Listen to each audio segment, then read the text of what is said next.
Banyak yang berasumsi bahwa Taliban melakukan perubahan di Afghanistan itu semata dengan mengangkat senjata, menggunakan cara-cara yang berbasis militer.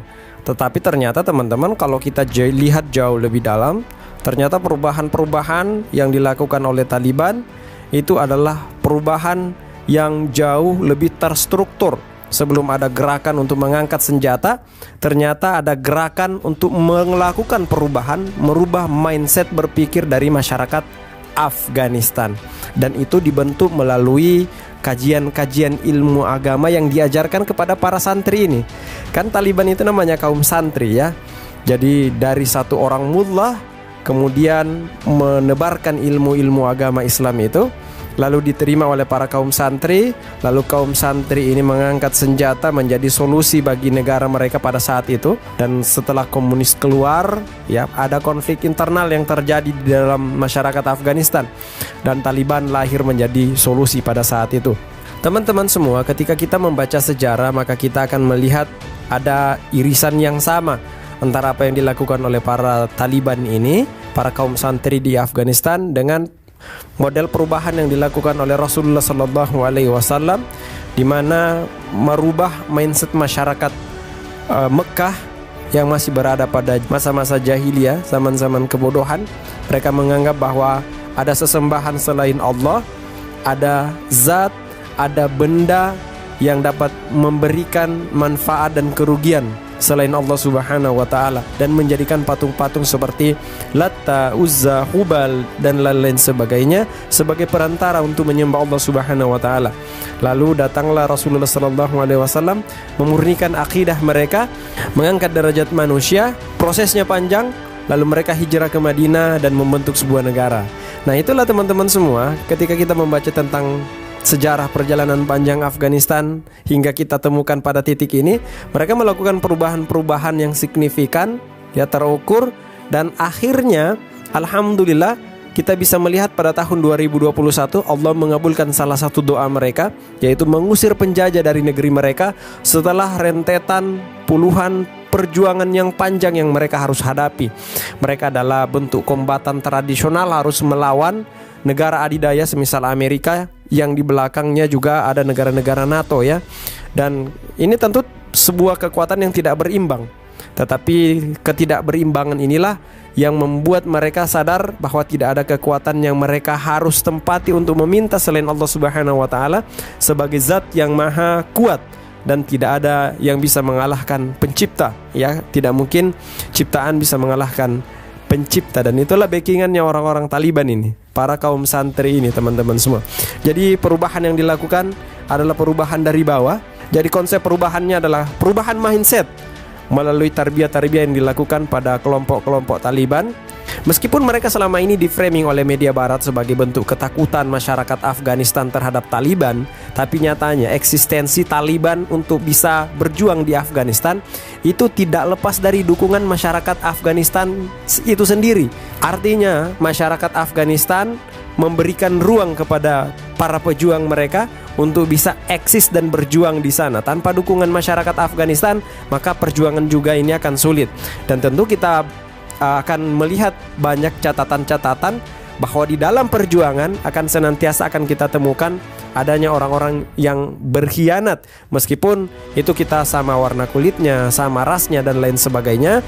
Karena di antara golongan-golongan ini ada yang lebih mementingkan aspek keduniaan mereka daripada memperjuangkan agama. Jadi apa yang dilakukan oleh para kaum santri ini, kita tentunya tidak memuji mereka secara berlebihan, tapi kita melihat di mana poin-poin atau irisan-irisan yang kita bisa belajar banyak dari mereka, gitu ya. Kita kesampingkan, ya, ada perbedaan-perbedaan di antara kita dan mereka. Ya tentu itu tidak menjadi perbedaan yang besar, bukan menjadi perbedaan yang kemudian kita mengkafirkan mereka atau mencela mereka, padahal kita sesama umatnya Rasulullah SAW. Nah teman-teman semua, kalau sekarang Imarah Islam berkuasa di Afghanistan, mereka menggunakan kekuasaan politik mereka untuk memperjuangkan agama Allah.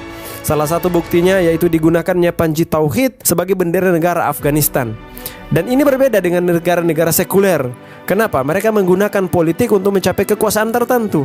Tetapi di tangan para kaum santri, di tangan orang-orang yang berpikir tentang bagaimana memperjuangkan agama Allah, kekuasaan, kekuatan, dan segala bentuk sumber daya ini digunakan untuk mendakwakan agama Allah, memakmurkan umatnya Rasulullah SAW, dan menegakkan hukum-hukum Allah.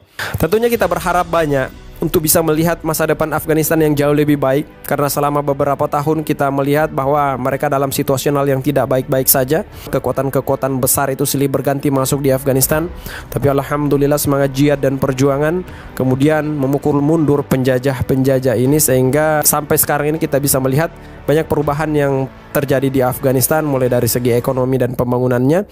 Manusianya sudah mulai dibenahi, dan salah satu poin yang penting adalah pembangunan manusianya, di samping juga pembangunan infrastruktur. Tapi manusia itu sangat penting sekali.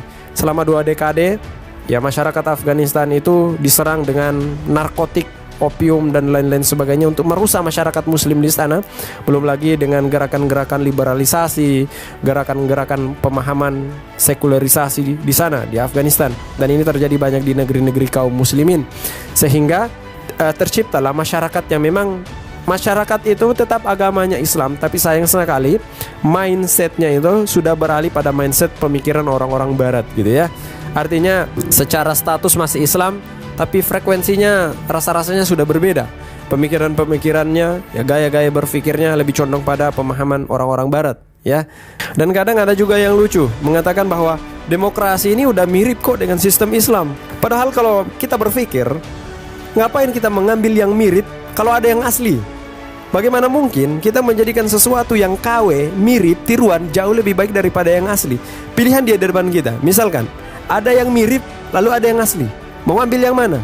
Kalau kita mengambil yang mirip lalu mengesampingkan yang asli, ini salah satu bentuk kebodohan. Kalau ada yang mengatakan bahwa ini sistem ini sudah mirip dengan Islam, lalu kita meninggalkan sistem yang dibawa oleh Rasulullah SAW, tentunya dengan akal sehat kita mengetahui bahwa pencipta tentu jauh lebih mengetahui apa yang dibutuhkan oleh ciptaannya, termasuk dalam aturan hukum dan lain-lain sebagainya, dalam pengaturan tatanan peradaban yang harus diterapkan oleh manusia. Makanya itu yang harus diambil. Tetapi manusia berpikir bahwa mereka bisa melakukan sendiri tanpa adanya bantuan dari Tuhan. Ya itulah mereka masyarakat sekuler yang sekarang sedang menjalani peradabannya. Ya, yang bisa kita lihat sendiri bagaimana hasilnya. Tentu kita menyadari bahwa untuk sebuah perubahan itu dibutuhkan sebuah proses yang panjang, butuh keuletan dan kesabaran. Ya mungkin ada kelompok yang mengatakan bahwa mereka akan melakukan perubahan. Ya, tapi apakah mungkin perubahan itu serta-merta bisa dilakukan di tengah masyarakat yang mungkin masih bodoh, di tengah masyarakat yang mungkin masih jahiliyah, di tengah masyarakat yang mungkin belum bisa berpikir secara kritis bagaimana menentukan pilihan-pilihan mereka, termasuk memilih pemimpin.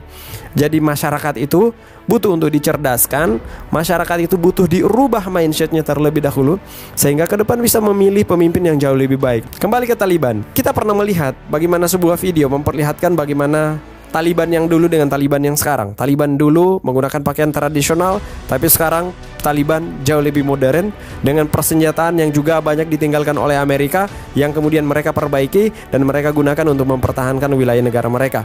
Dan sekarang adalah bentuk proses perjuangan mereka, bagaimana mereka bisa menciptakan sebuah peradaban yang jauh lebih baik untuk masyarakat Afghanistan yang masih terus mendapatkan tekanan dari internasional dan belum mendapatkan pengakuan dari internasional. Masih banyak PR yang harus dilakukan oleh Imarah Islam Afghanistan, dan tentu perjuangan ini butuh proses yang panjang, dan insya Allah kita akan kabarkan dan narasikan bersama Budi Karabani di narasi kita selanjutnya, dan semoga kita bisa belajar dari video singkat ini. Dan Assalamualaikum warahmatullahi wabarakatuh.